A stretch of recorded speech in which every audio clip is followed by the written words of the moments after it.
we on the air? So once again, Shabbat Shalom, everybody. Hello, come on in.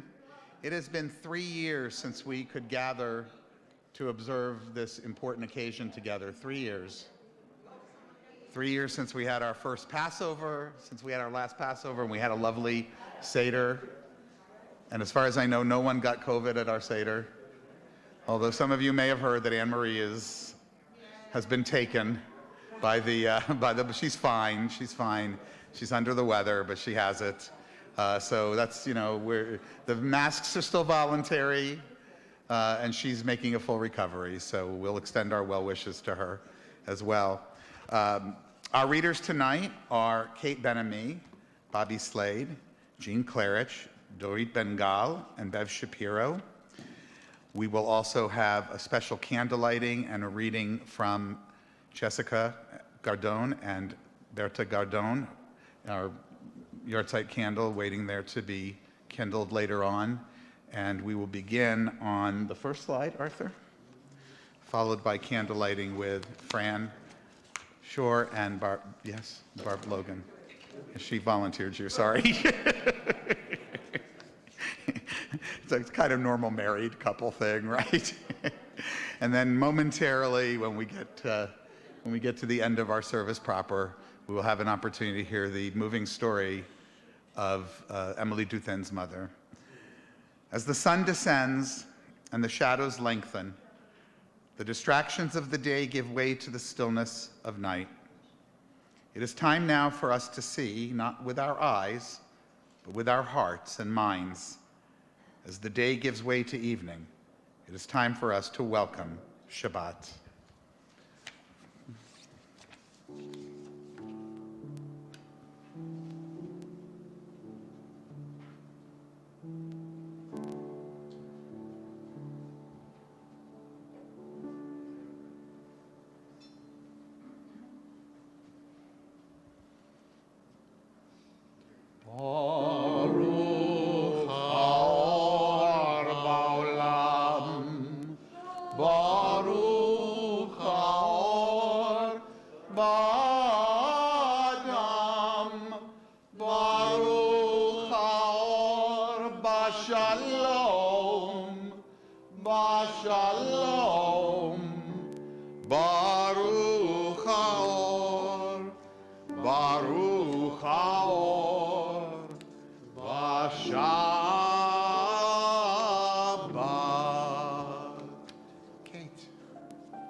Countless generations of Jews honored the Sabbath day.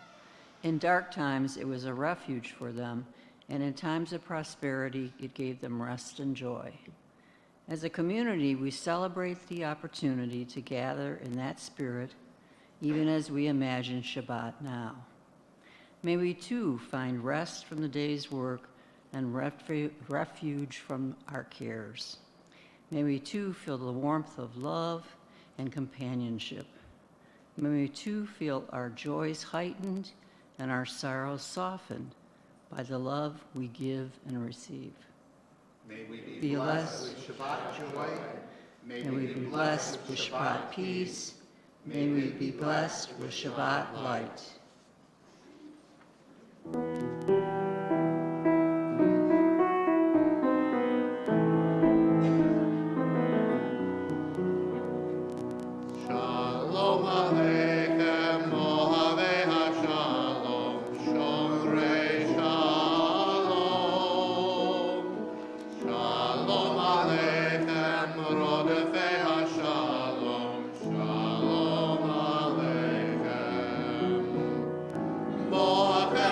Shalom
Loving life and its mystery with all my heart and all my spirit, with all my senses and all my strength, I take upon myself these promises: to care for the earth and all who live on it, to pursue justice and peace, to love kindness and compassion. I will teach these to my children throughout the day as I dwell in my home and as I go on my journey, from the time I rise up until I fall asleep.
When justice burns within us like a flaming fire, when love evokes willing sacrifice from us, when, to the last full measure of selfless devotion, we demonstrate our belief in the ultimate triumph of truth and righteousness, then goodness encompasses our lives, and we can begin to change the world.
In this community where we find strength and common purpose, we turn our minds and hearts toward all those who need our love and support, those who are ill, those who suffer pain of the body or spirit, those who are lonely, those who have been wronged.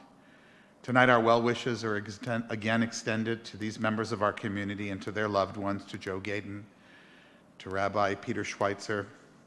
If there's someone whom you're thinking about, I'm thinking about Anne Marie and wishing her a speedy recovery from the COVID, but she's doing okay. We'll go around the room, starting over here. Please share any names you have. Anybody on this side? Over here? Yes, Beth? Kathy Schomburg. Ned? Steve White. Anybody on this side? Yes. Did we miss anyone? May all who suffer know that they are not alone. May they be healed quickly. May they experience a complete recovery, a refuah shlema, the renewal of their bodies and the renewal of their spirits.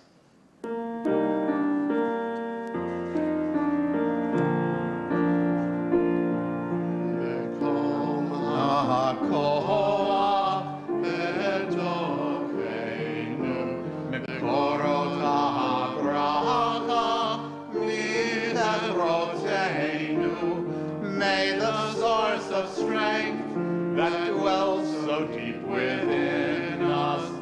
help us find the courage to make our lives a blessing, and let us say, Shalom. Mekom HaKoach betocheinu, Mekorot HaBracha michevroteinu. May those in need of healing know refuah shlema, the renewal of body, the renewal of spirit, and let us say, Shalom.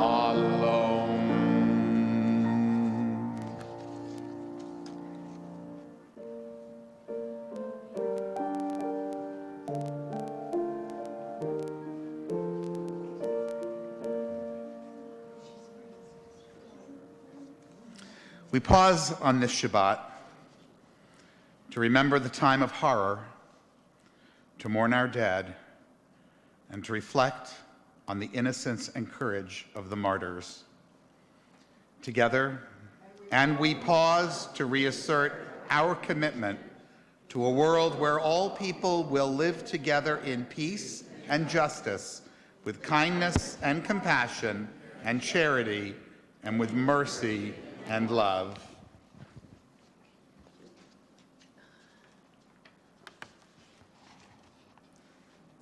We commemorate the death of our 6 million sisters and brothers.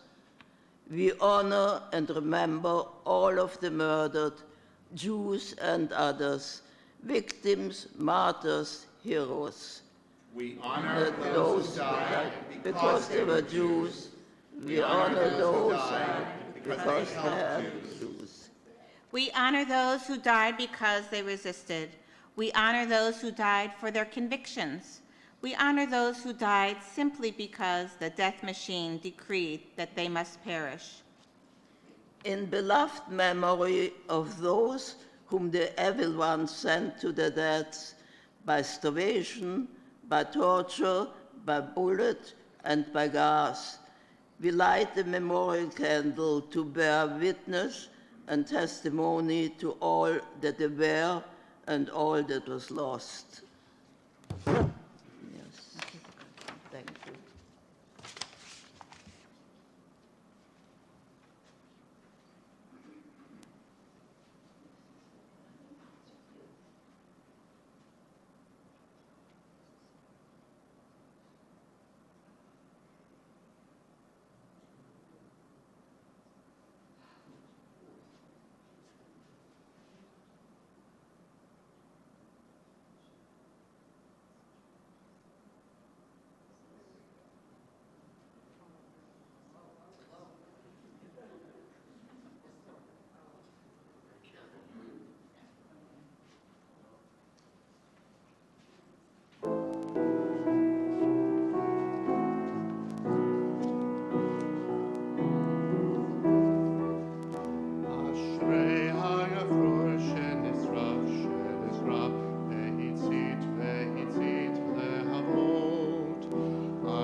ירושה.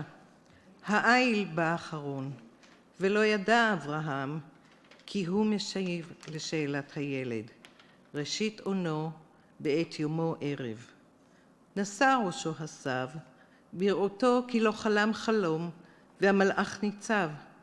נשרה המאכלת מידו. הילד שהותר מאסוריו, ראה את גב אביו. יצחק, כמסופר, לא הועלה קורבן, הוא חי ימים רבים, ראה בטוב, עד אור עיניו כהה. אבל את השעה ההיא הוריש לצאצאיו. הם נולדים ומאכלת בליבם. Heritage, a poem by Chaim Guri. The ram came last of all, and Abraham did not know that it came to answer the boy's question, first of his strength, when his day was on the wane. The old man raised his head, seeing that it was no dream, and that the angel stood there. The knife slipped from his hand. The boy, released from his bonds, saw his father's back. Isaac, as the story goes, was not sacrificed. He lived for many years, saw what pleasure had to offer, until his eyesight dimmed. But he bequeathed that hour to his offspring. They are born with a knife in their hearts.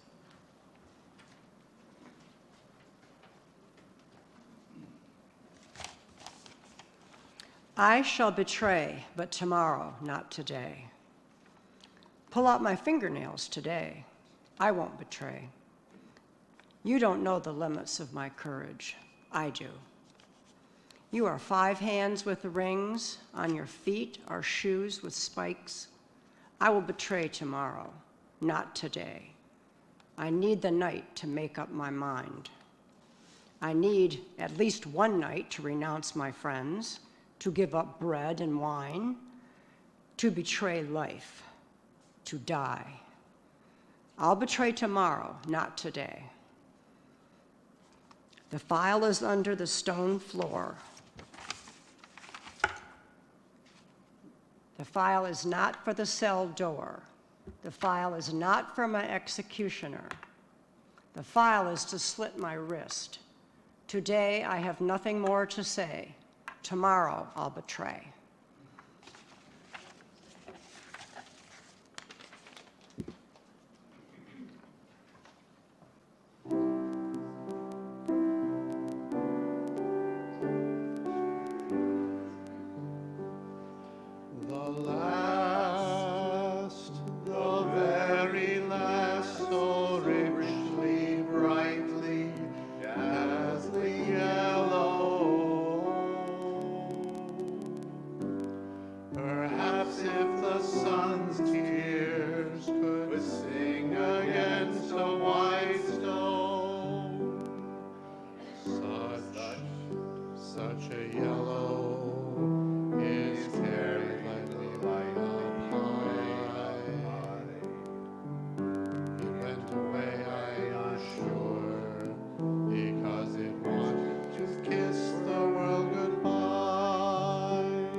At funerals, at times of mourning, it's It's traditional to recite a prayer called El Malei Rachamim, God who is full of mercy, El HaShochein Bamromim, God who dwells in the heavens. We pray no more to one who dwells in mercy. There is no shelter for those whom we have lost under the wings of mercy. Mercy is for the living. For those who were slaughtered, there is only memory. May we preserve this precious ember. May it never depart the psyche of our people or of humanity. No, there is no master of mercy on whom we can prevail to shelter them forever. They are gone. They do not rest in peace. They shall not return. All that remain are lessons that we take from the conflagration that robbed them of the possibility of sweet and pleasant lives. May these lessons be bound up with us forever, teaching us to become masters of mercy, such that we honor their mercy, their memory with this oath: never again, not for our people, nor any other.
Our thoughts turn now not only to those who we memorialize tonight, but further to all of those who are no longer with us, our own loved ones, those whom our friends and neighbors have lost, the martyrs of our people whom we've remembered this evening, whose graves are unmarked, and those of every people and nation whose lives have been a blessing to humanity. As we remember them, we meditate on the meaning of love and loss, of life and death. We recall now our loved ones whom death has recently taken from us, those who died at this season in years past, and those whom we have taken into our hearts with our own. Tonight we observe the yard sites of these members of our community and their loved ones, of William Eisen, Max Ellenbogen, Dora Glass, Lila Breyer Liederman, Celia Meisner, Bruce Mumbrew, Paul Rose, Ralph Sarkis, Michael Scala, and Richard Slade. If there's someone whom you're thinking about, as we did earlier for those who are ill, please share their names. We'll go from this side over. Yes. Thank you. Anybody else on this side? Lonnie? Anybody else? Yes? Did we miss anyone at all? Thank you. Anyone else? We say, as we conclude this portion of our service, Yehi Zichram Livracha, memory is all we have, but may that memory be a beacon, a light, something to lean upon as we face this world in the absence of so many and the descendants they never had, and in the absence of those whom we ourselves touched and touched by. If you can do so comfortably, please rise now for a humanistic interpretation of Kaddish, which we'll read together. Nit gadal v'nit kadash beruach ha'adam. Let us dignify and ennoble all people in the spirit of our shared humanity. Let us acclaim the preciousness of life. Let us show gratitude for life by approaching it with reverence. Let us embrace the whole world, even as we wrestle with its parts. Let us, each in our own way, take up our share in serving the world and seeking truth. May our commitment to life help us to strengthen healing of spirit and peace of mind.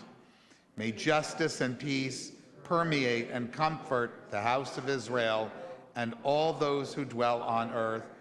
And let us say, Ken Yehi, may it be so. Please be seated.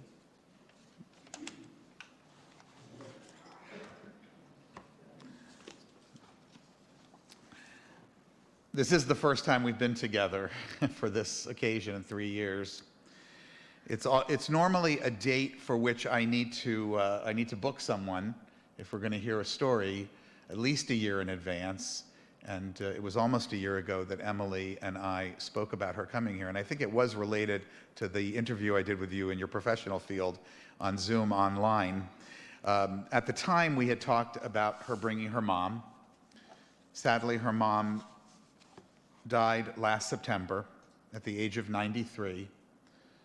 And once again, our repository of memory is diminished by the loss of yet another Holocaust survivor. In this case, a child survivor, because as the years pass, we are coming to the place where the adults who managed to survive that horror are gone.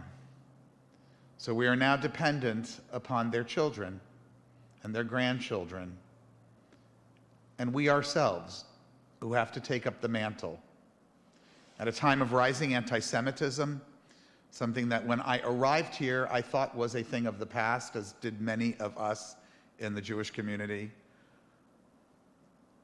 it is probably more important than ever, it is definitely more important than ever, that we remember the cruelty and that we also consider the path that humanity took to get there. There are ways in which that path does not look as unfamiliar to us as perhaps it once did. And that's why I'm so grateful that tonight Emily is here to talk about her mom's story. It is only the second time she tells me that she's done this in a very formalized way. After many years, she, and I know your sister too, accompanying her mom to hear the story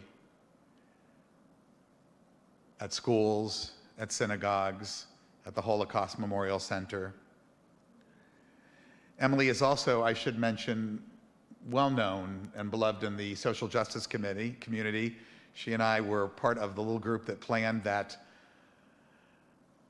demonstration in front of the Holocaust Center, where the Proud Boys showed up to support, I don't know, some Jews that perhaps didn't get the message that we don't truck with the Nazis. That's not our group. In her professional life, she is a geologist, a master's degree from Duke University. She is currently the board president of the Blue Heron Headwaters Conservancy, and that's what we talked about in your professional capacity, and teaches at the University of Detroit. She has, as I mentioned, spent many years at her mom's side, relaying this story, hearing this story.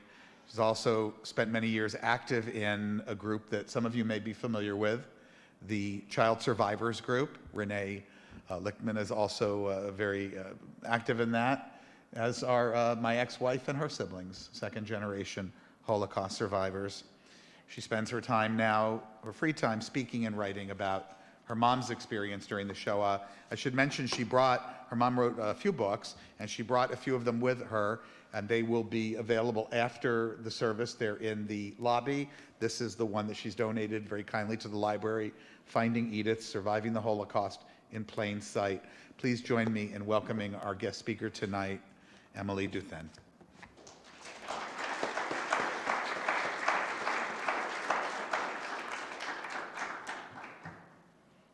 you very much. I really appreciate the opportunity to share my mother's story. As Rabbi said, this is only the second time I have done this. I'm used to speaking about science and facts, and this is a bit different for me. Closer to the mic. Is this good? Okay. Can you hear me okay? Yeah. So as I was growing up, I felt like my mother struck a very good balance between talking about the Holocaust with us, with my brother and sister.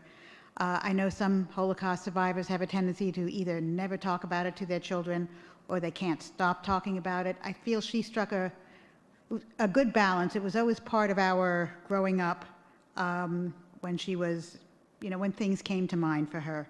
When I was little, 4 or 5 years old, I thought this was a very exciting adventure story of my mother hiding from the bad guys playing hide and seek. And then I quickly realized that this wasn't a game, and I read everything I could find on the Holocaust in high school. My mother also did a lot of research while she was writing her book. She passed away September this past year, and I feel a strong need to pick up her torch. She did a lot of public speaking, spoke at the Holocaust Memorial in Washington and elsewhere, and in a lot of schools.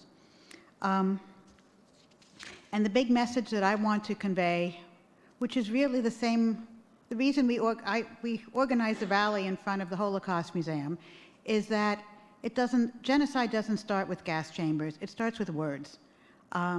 And we all can play a very important part in stopping hate and genocide. Next slide, please. So my mother was born in Vienna in 1928 in a very assimilated family. They were kosher, but she went to public school, preschool through 3rd grade.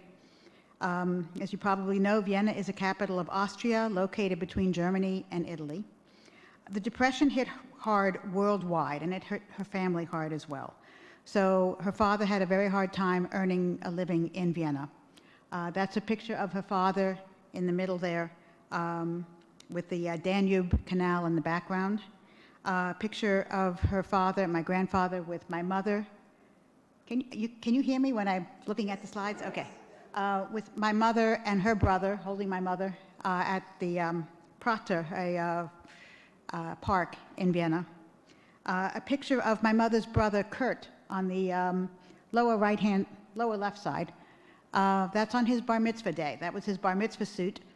And a very important detail, his bar mitzvah gift was a camera. So almost all the photos in this presentation were taken by Kurt with his camera. There's a picture there of my mother in an oversized coat. She was 8 years old there. And a picture of my mother with her mother, my grandmother, in 1937. She was 9 years old in that picture, and that was shortly before they moved out of Italy. Next slide, please. Moved out of Vienna. They moved to Italy in 1937 when my mother was 9 years old, to Genoa. They had been watching the rise of Nazism in Germany very carefully while they were living in Vienna. They had seen the increasing anti-Semitism in newspapers, the development of concentration camps for political prisoners. At that point, they were not death camps, but they were concentration camps. In 1935, there were Nuremberg laws in Germany that deprived Germany's Jews of basic human rights, citizenship, the right to work, and so on. 6 months after they left Vienna, Hitler marched in and annexed Austria. So they were congratulating themselves on having escaped Nazism. And this year in Genoa, my mother says, was the best year of her childhood. She went to school, they had enough money. It was a wonderful year for her. Next slide, please. But then in 1938, Mussolini formed an axis with Germany and later with Japan, and that is when the persecution of Jews began in Italy as well. Her father and her brother lost their jobs. Jews could no longer work. Jewish children couldn't go to school with others. She describes how she was, her Jewish school was closed. She was sent to school in the afternoon with a teacher who taught them nothing. Patriotic, fascist songs and so on. They lost their apartment, and nobody would grant them visas, including the United States. My mother describes learning her world geography by poring over a world map with her family, trying to find a country that would give them a visa. and nobody would give them a visa. They could get a visa in Shanghai, China, but they didn't have money for 4 people to travel to Shanghai. So again, the start of genocide. This is a picture of the household census of Jews in Genoa, where the fascists were dividing people into us and them, forcing them to identify themselves with a symbol, and the systematic discrimination began here, where Jews were dehumanized, equated with animals or vermin and disease. Next slide, please. So they decided to leave Italy and go to France, but France would not give them a visa either, so they had to cross illegally into France. This is a map. They crossed on April 23rd, 1939. This map actually shows what Europe looked like in 1941 to 42. It was constantly changing, and I don't want to put 5 maps up here in this presentation, so this is going to have to serve for the whole thing. At the time they crossed, the blue stretch, Germany, Austria, and Italy, was under Nazi control. France at that time would have been white in this map. It was still outside of Nazi control when they crossed. So they took a train, they stayed in a small town on the Italian border, Ventimiglia in Italy. My grandfather made friends with the station master there. And then my mother describes in her book, on a Saturday morning, the Italian station master told us that the next day there would be no passport control at the French border because his counterpart had Sunday off. My parents immediately shipped our meager belongings to Nice, a city in France, and prepared us for the crossing. Mama made me put on a little apron over my summer dress. She was thinking of a dirndl, the traditional outfit popular in Austria. She thought that would make our family look more casual, when in fact it identified us as foreigners. In her ignorance, she did not know that in a Mediterranean country, only cooks and housewives wore aprons. We took the bus to Nice. Papa asked the conductor for 4 tickets to Nice in his broken French. The conductor hesitated and looked us over one at a time. I was scared, for even I could tell that he knew we were illegals. Our lives were in his hands. Would he hand us over to the police, or would he let us in? After what seemed like a long time, he handed us the tickets without saying a word and left abruptly. I heaved a sigh of relief. For the moment, we were safe. So they crossed into France, right around the word Monaco on this map. There's a city there called Nice. I do want to point out before we leave this slide,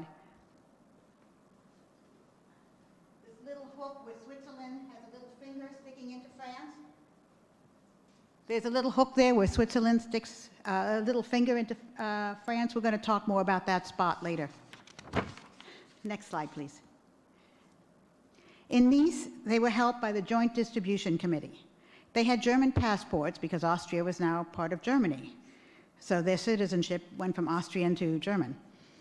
They tried to get legal status. They tried to apply for political asylum. It was very important to my grandfather to follow the rules. Unfortunately, this may have killed him and others in the family. So these are pictures of my uncle Kurt in Nice in the spring of 1939. He was 16 there. He had gotten a job as a messenger for the Joint Distribution Committee, and this came with a bicycle, so he thought this was really cool. My parents, there's a picture of my grandfather there in the middle. That is the last photo we have of him. There's a picture of my mother and her grandmother.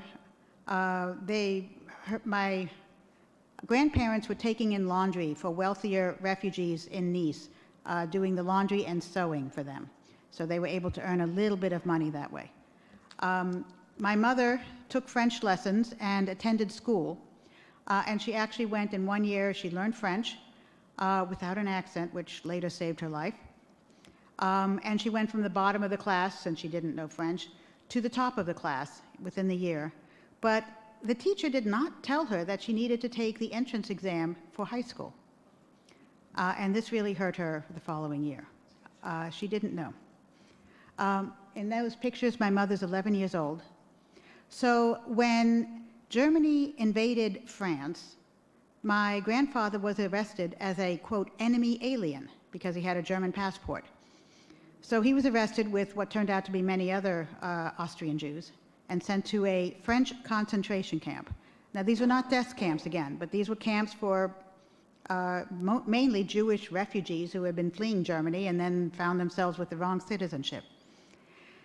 After France fell, he was released, but within a few days, the Vichy government, the puppet government that the Nazis installed for southern France, arrested both my grandfather and my uncle, Kurt was 17 years old at the time.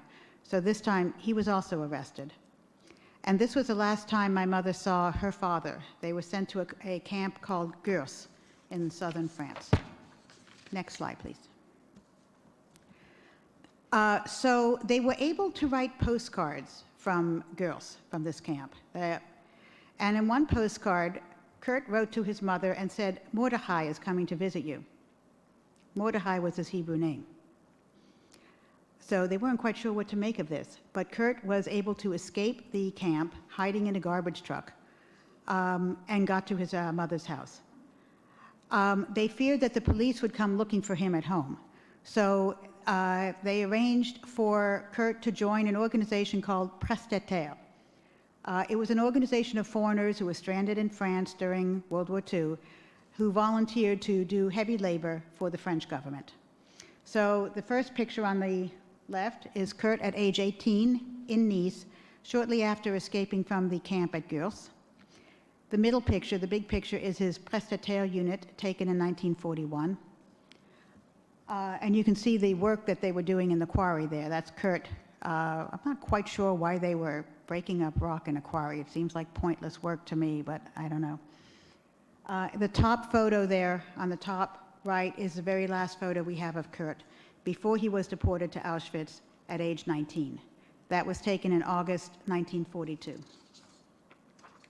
Next slide, please. But before he was deported, Kurt was able to save his mother and sister. My mother and her mother were no longer able to extend their residency permit in Nice. At first they went every month to the police to get their residency permit, then it was every 2 weeks, then it was every week, and it was getting harder and harder for Jews to get permission to stay in Nice.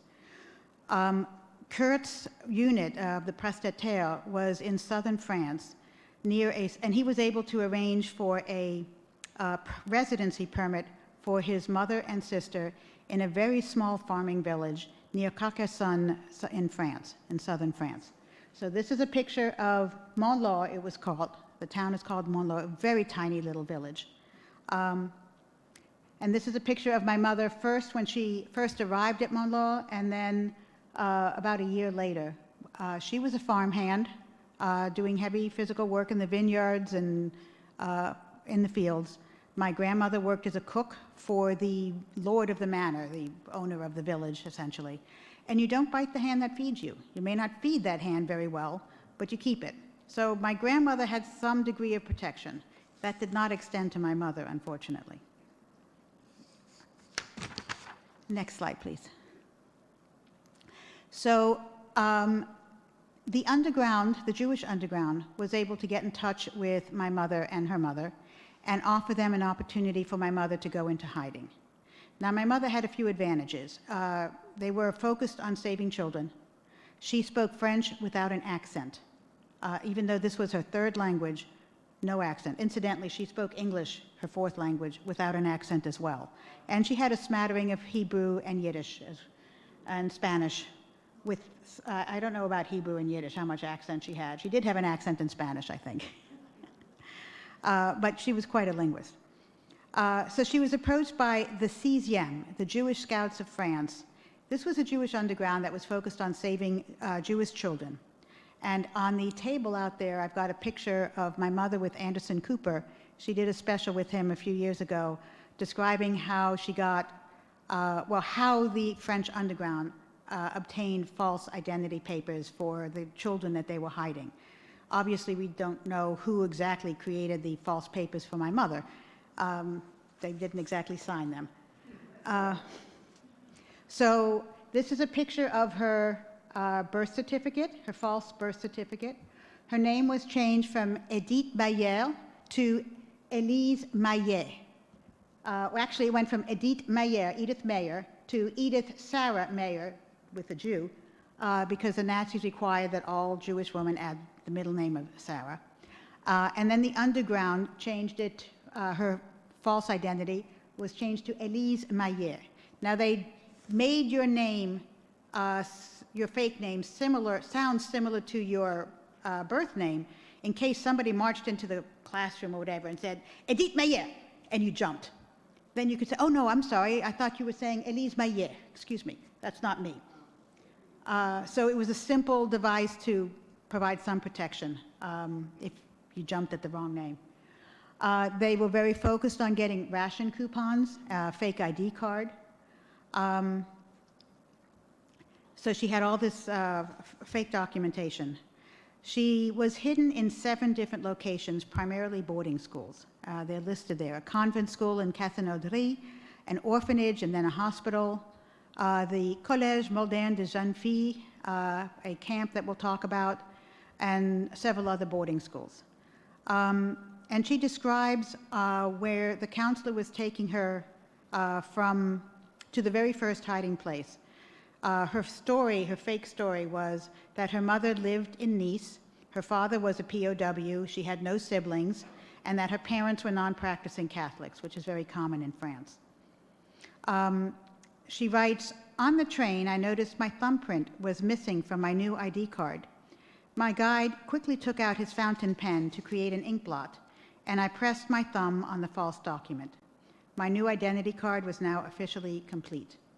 So I'm not going to talk about all 7 of these hiding places because we'd be here for quite a while, but I will talk about 2 of them. Next slide, please. The first place she was hidden was a Catholic convent school. She got there with 1 month of school left at the end of the year. No bedding, no textbooks. The underground was focused on finding ration coupons and fake ID. They didn't have time to make sure you had pillowcases. Unfortunately, it made you stand out in a boarding school, but it was all that they were able to do. She had very few clothing. She had a skirt that she had made from her brother's worn-out pants.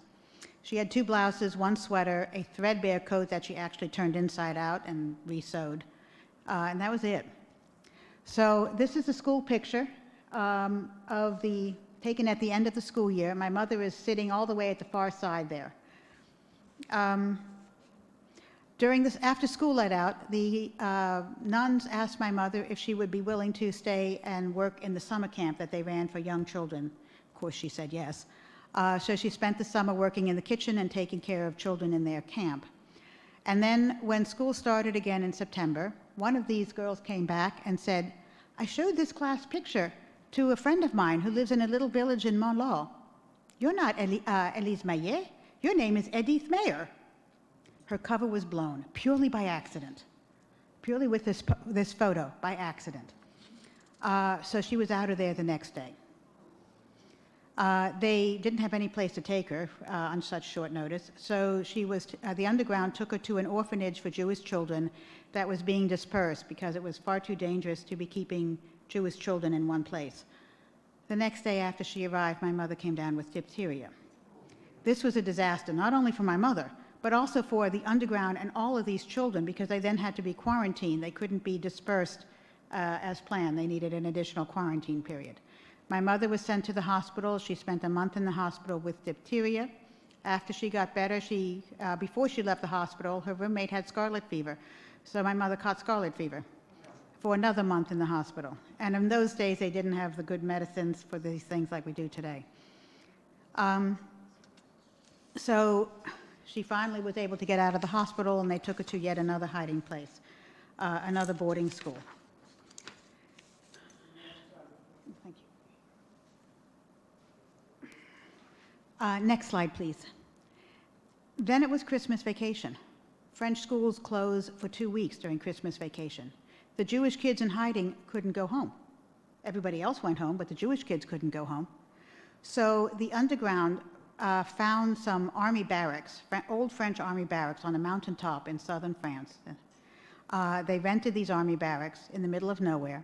They brought 80 children who had been in hiding, mostly teenagers, and 20 staff 20 scout leaders, to this summer camp.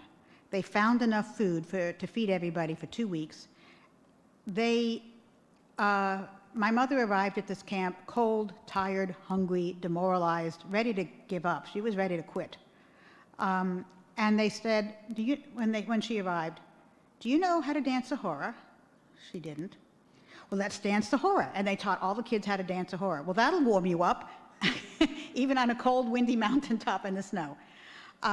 They learned Jewish songs, Jewish dances, ball games. They wrote songs. They went on hikes. They had a talent show. They had Oneg Shabbat.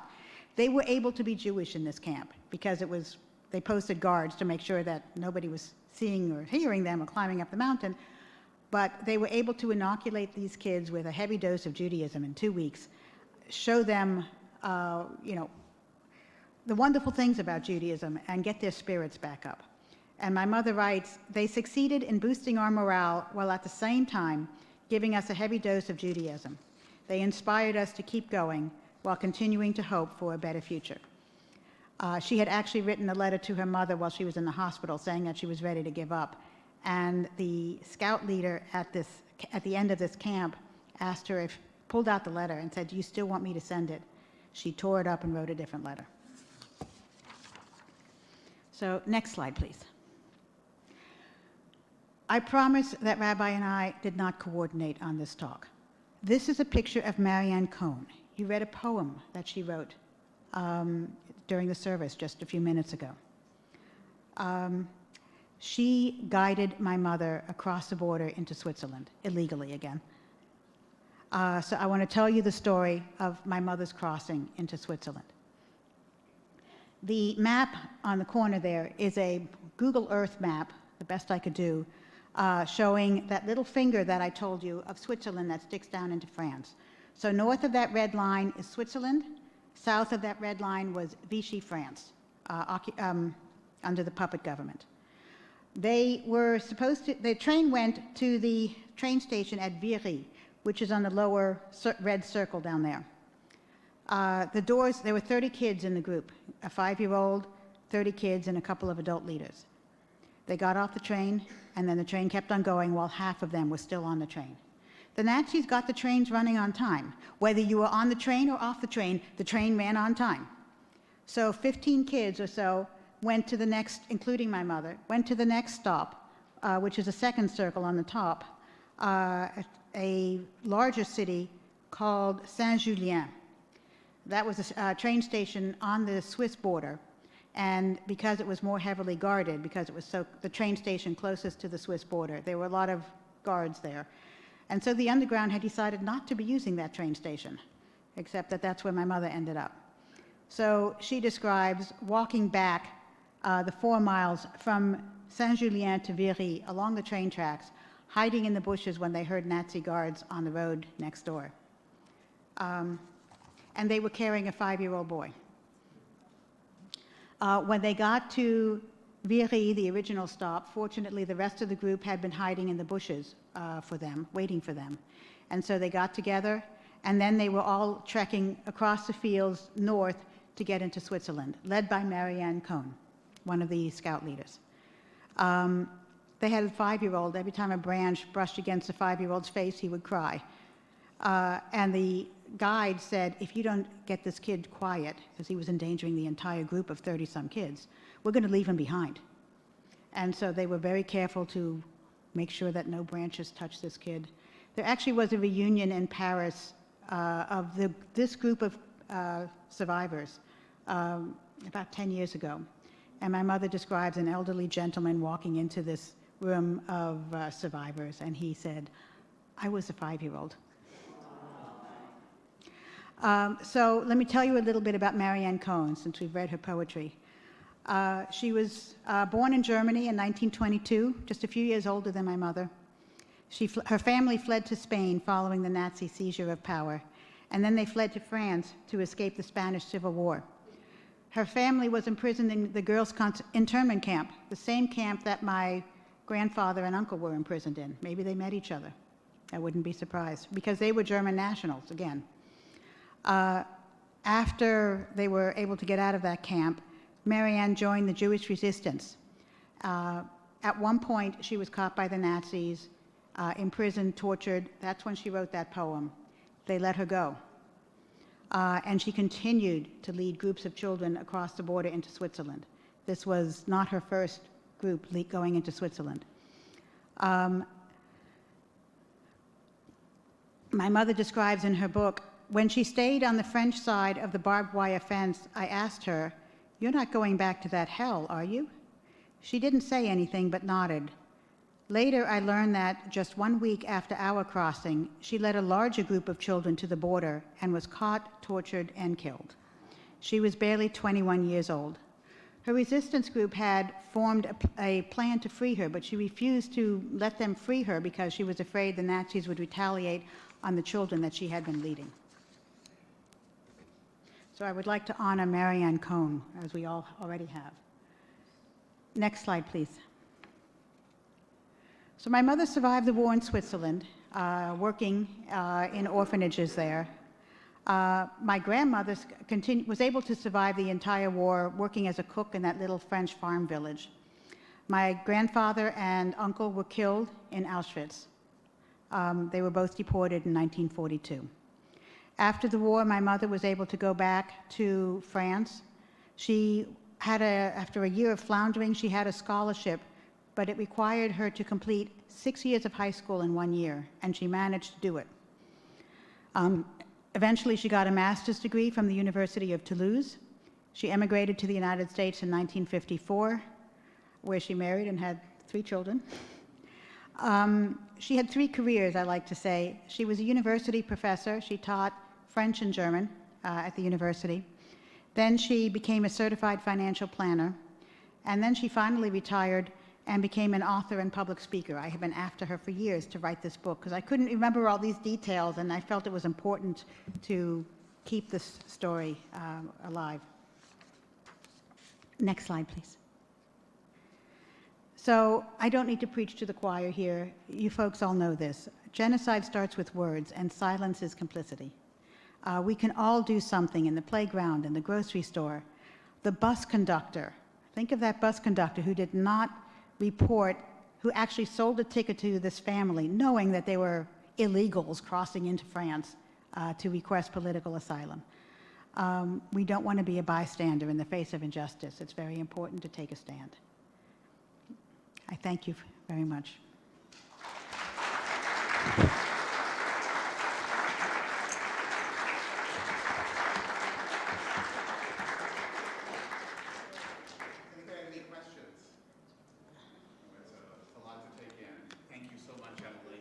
If anybody wants to buy a book, my mother was selling these like hotcakes. She was doing book sales at the Holocaust Museum and book signings, and I encouraged her to buy about 400 copies 3 years ago.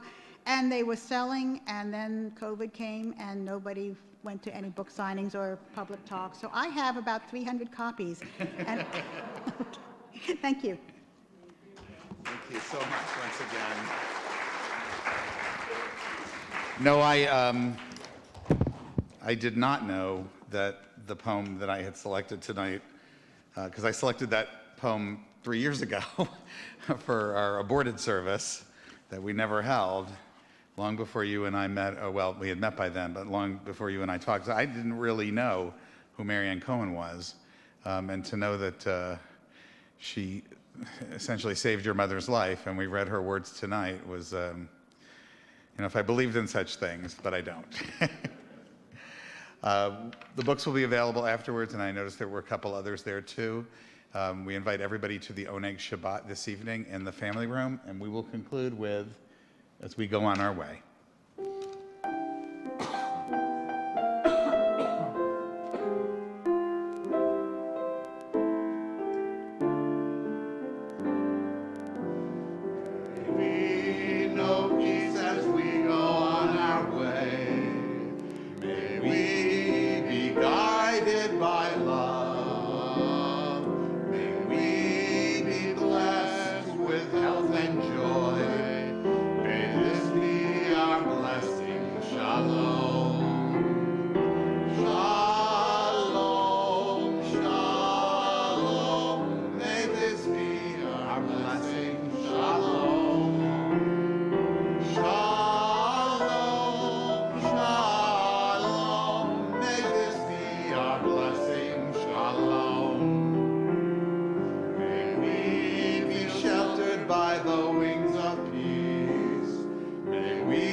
This will be my last Shabbat with you for a few weeks. I will return in June, and then I'll be off again another one more Shabbat in June. Then we'll be together from there on. But I will be ably replaced by Melanie Goldberg, who did a lovely job last week. Thank you for doing this, Melanie. Next week, we will hear from, well, you will hear from, Nomi Joyrich, who is the Southeast Michigan field organizer for Jews for a Secular Democracy, which is our Society for Humanistic Judaism's national initiative, but she's here working on it for us, talking to us next week about the different petition drives that are out there. It's very confusing. Don't sign the wrong petition. You never know what's going to happen. You sign that petition, the next thing you know, you'll be a Republican. I don't know what you'll be. That was a joke. I'm not breaking the law by making a joke. Or maybe you'll be a Democrat you don't want to be. Just one second. On the 13th, Melanie, who coordinates our Spinoza program, will have some of the kids and teachers here. And Alex Lumelski, who does our music, will do a kind of a little demo of what we do on Sunday morning. So he'll lead the music. We'll give Ezra a night off. And the following week, we have a movie called The Singing Revolution. You can read about it in the newsletter, and we'll be off then for Memorial Day. I will see you then at the beginning of June. We will also be celebrating Pride one of those nights in June. Lots of wonderful things happening this summer. Just stay healthy. Please keep your masks on. You had a question. I wonder if I can ask you and the congregation for a show of hands if they are survivors of Holocaust families, like my parents were all... How many of you came from a family of Holocaust survivors? There you go. There you go. And most Jews, of course, did not. By the way, we are now, this week, I looked it up for those of you who read my commentary, just there was a little mention, 15.2 million Jews in the world. We are still not where we were in 1939. Think about that. All right, thank you to Ezra once again. Thank you to David Weeks, who provides our streaming. This gentleman here who turns it off, on and off and pushes the space bar. I know him. Shabbat Shalom to everybody. We'll see you very soon.